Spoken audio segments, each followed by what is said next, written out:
ஆழிப்பேரலையின் கருப்புச் சரித்திரம் 20 ஆண்டுகள் கடந்தும் இன்னும் மறையாத ராட்சச நினைவலைகள். Shit, shit, shit, shit, shit. Shit, shit, shit. Men skiter om. 2004 ஆண்டு டிசம்பர் 26 இந்திய பெருங்கடல் வழக்கம் போல தன் அலைக்கரங்களால் நம்மை வருடுவதாக நினைத்தோம்.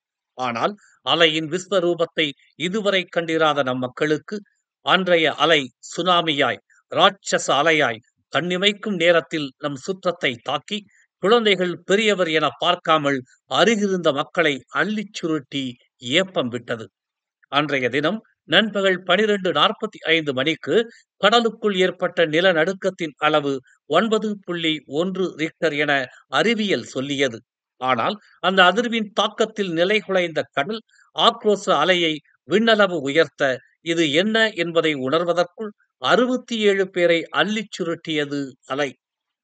மலேசிய அரசு நண்பகல் 12:30 மணிக்கு கடலில் நிலநடுக்கம் ஏற்பட்டிருப்பதாகவும் கடலோர பகுதிகளில் உள்ளவர்களை பாதுகாப்பான இடத்திற்கு செல்லும்படியும் எச்சரிக்கையை விடுத்துக் கொண்டிருந்த அடுத்த சில நொடிகளில் கடல் நீர் உள்வாங்கி ஆச்சரியம் காட்டியது.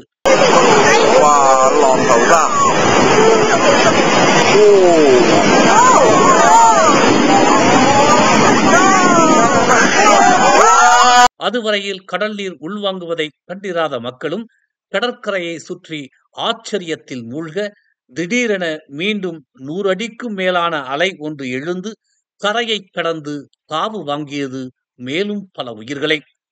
பினாங்கு, கெடா, பேரா, ஸ்லாங்கூர் ஆகிய மாநிலங்களில் சுனாமி அலைகளின் தாக்கம் பெருத்த சேதத்தை உண்டு பண்ணியது. மேற்கு மலேசியாவை சுனாமி விழுங்கிவிடுமோ என எண்ணும் வேளையில் அடுத்த 15 நிமிடங்கள் கடலில் இருந்து தொடர்ச்சியாக அலைகள் எழும்பத் தொடங்கின.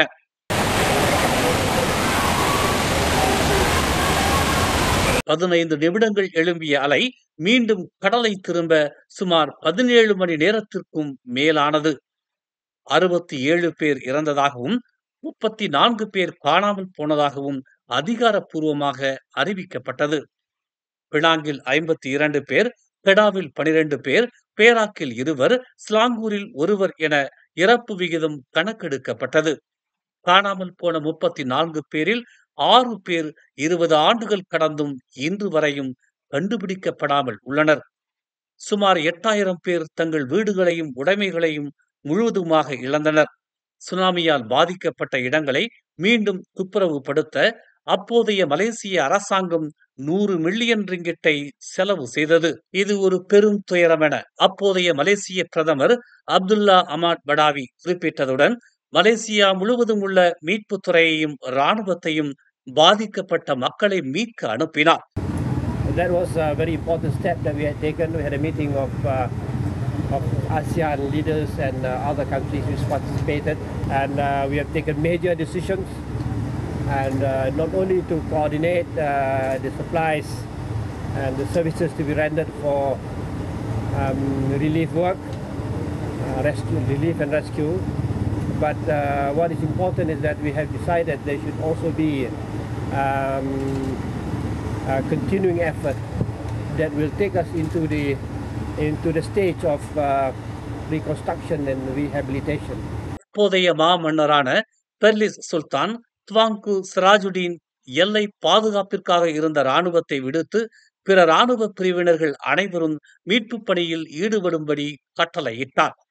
மலேசியா முழுவதும் செயல்பட்டு வந்த 1200க்கும் மேற்பட்ட அரசு சாரா இயக்கங்களும் தனி நபர்களும் மீட்பு படையுடன் உதவி பொருட்களையும் அனுப்பி வைத்தனர். ஓரத்தாண்டவம் ஆடியிருந்த கடல் அலை ஏற்படுத்தியிருந்த சேதத்தை சீர்படுத்த எங்கிருந்து தொடங்க வேண்டும் என்பதே அறியாத நிலையில் மக்களும் மீட்பு படையினரும் திக்குமுக்காடினர். அடுத்தடுத்த தொடர் நடவடிக்கைகளால் மெல்ல மலேசியா மீண்டாலும் ஒவ்வொரு ஆண்டும் மலேசிய மக்கள் டிசம்பர் 26ஆம் நாள் அஞ்சலி செலுத்துவதை மறந்ததில்லை. 20 ஆண்டுகள் கடந்தும் இன்னும் பலரின் மனதில் எழுந்த வண்ணம் இருக்கின்றன அந்த ராட்சச நினைவலைகள். 5 minuter händer det här.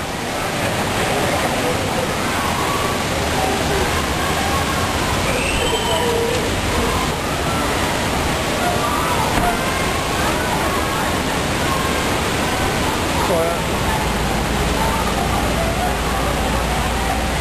con một. Theo.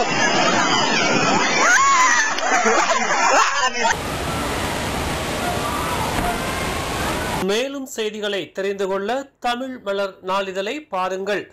எங்களோடு இணைந்திருக்க மலர் டிவியை பதிவு செய்து கொள்ளுங்கள். உறவுகள் மகிழ்ந்திட விருப்பம் மற்றும் பகிர்வு சேவையை சொடுக்குங்கள்.